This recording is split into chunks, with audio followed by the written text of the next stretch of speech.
Hello grey മീഡിയസിലേക്ക് സ്വാഗതം. എമ്പുരാൻ്റെ ആദ്യ പ്രദർശനം ഇവിടെ അവസാനിച്ചിരിക്കുന്നു.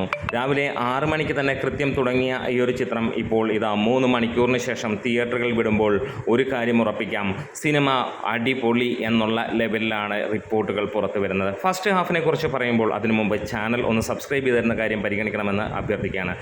ഈ ഒരു സിനിമയുടെ ഫസ്റ്റ് ഹാഫിനെ കുറിച്ച് വന്നിരിക്കുന്ന ഏറ്റവും ഗംഭീരമായിട്ടുള്ള അല്ലെങ്കിൽ ഏറ്റവും നല്ല റിവ്യൂസ് എന്ന് പറഞ്ഞു കഴിഞ്ഞാൽ സിനിമയ്ക്ക് മികച്ച ഒരു തുടക്കം തന്നെയാണ് ലഭിച്ചിരിക്കുന്നത്. പതിഞ്ഞ താളത്തിൽ അല്ലെങ്കിൽ പയ്യെ ഒരു സ്ലോ പേസിലാണ് സിനിമ തുടങ്ങിയിരിക്കുന്നത്.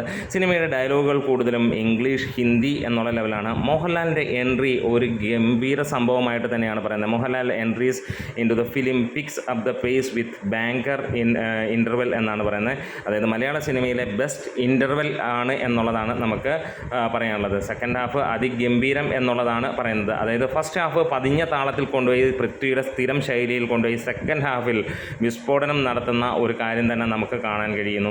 Second half out and out Lalettan show എന്ന് തന്നെയാണ് പറയാനുള്ളത്. എന്താണെങ്കിലും ഫസ്റ്റ് ഹാഫിനേക്കാൾ മികച്ച രീതിയിലുള്ള ആ ഒരു സെക്കൻഡ് ഹാഫ് ഒരു ബ്ലോക്ക് ബസ്റ്റർ ലോഡ് ചെയ്യുന്നു എന്നുള്ളതാണ് നമുക്ക് ലഭ്യമായ വിവരങ്ങൾ. എന്താണ് പ്ലോട്ട് സെറ്റിംഗ് ആണ് ഫസ്റ്റ് ഹാഫിൽ നടന്നിരിക്കുന്നത്. എൻഗേജിങ് സെക്കൻഡ് ഹാഫാണ്. പൃഥ്വിയുടെ വിഷൻ തന്നെയാണ് ഈ ഒരു സിനിമയെ മുന്നോട്ട് കൊണ്ടുപോകുന്നത്.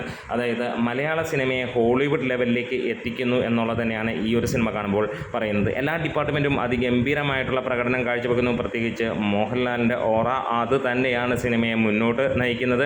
എന്താണേലും ഓവറോൾ സിനിമ നല്ല ഒരു തൂക്ക് ആണെന്ന് പറയുന്നു. എന്താണേലും ഇവിടെ ഒരു സൂപ്പർ മെഗാ ഹിറ്റിലേക്ക് സിനിമ എത്തുകയാണ്. ഇതിനോടകം തന്നെ വേൾഡ് വൈഡായിട്ട് സിനിമ നേടിയിരിക്കുന്നത് 85 കോടിയോളമാണ് ആദ്യ വീക്കെൻഡെങ്കിൽ. ആദ്യ ദിനം 50 കോടിയും കടന്ന് കുതിച്ച് പായുകയാണ്. എന്താണേലും ഒരു ഡീസൻറ്റ് ഓപ്പണിംഗ് തന്നെ സിനിമയ്ക്ക് ലഭ്യമാകുമ്പോൾ ഒരു കാര്യം പറയാം, മികച്ച ഒരു ഫസ്റ്റ് ഹാഫും അതിലും മികച്ച ഒരു സെക്കൻഡ് ഹാഫുമായി സിനിമ കൊണ്ടുപോകുമ്പോൾ ഏതൊരു സിനിമ ആസ്വാദകനെയും ആ ഒരു നിലവാരത്തിലേക്ക് എത്തിച്ച് കൊടുത്തിരിക്കുന്ന ഈ ഒരു സിനിമ കൈയടിപ്പിക്കുമെന്ന് ഉറപ്പാണ്.